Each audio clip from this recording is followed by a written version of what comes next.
Hello दोस्तों, मैं सुमन निषाद आप सबके बीच बहुत ही सुंदर एक कजरी गीत जा रहा है। आप लोग सुने और कमेंट में ज़रूर बताएं कैसा लगा। तो एक तो पत्नी अपने पति से क्या कहती हैं।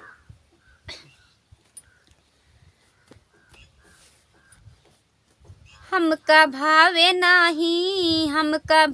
नाही घर क कुल परानी पिया होत परेशानी पिया ना। हमका भावे नाही घर क कुल परानी पिया होत परेशानी पिया ना। तोहरी बहिनी हमरे संग करई काम नाही धंधा। तोहरी बहिनी हमरे संग करई काम नाही धंधा। पिया उनहू के ससुरे भेजावा तो जानी पिया होत परेशानी पिया ना। पिया उनहू का ससुरे भेजावा तो जानी पिया होत परेशानी पिया ना। हमका भावे नाही घर क कुल परानी पिया होत परेशानी पिया ना। हमका भावे नाही घर क कुल परानी पिया होत परेशानी पिया ना।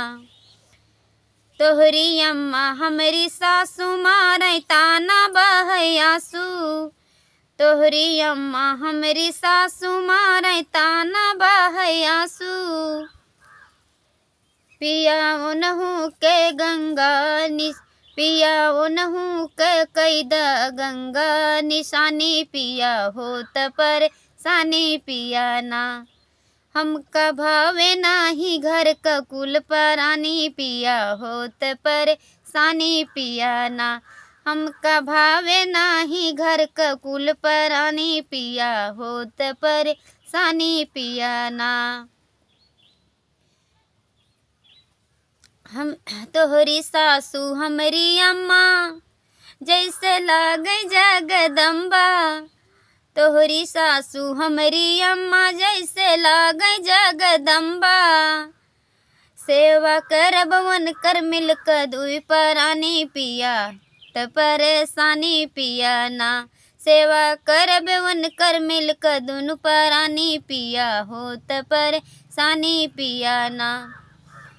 हमका भावे नाही घर क कुल परानी पिया होत परेशानी पिया ना। हमका भावे नाही घर क कुल परानी पिया होत परेशानी पिया ना।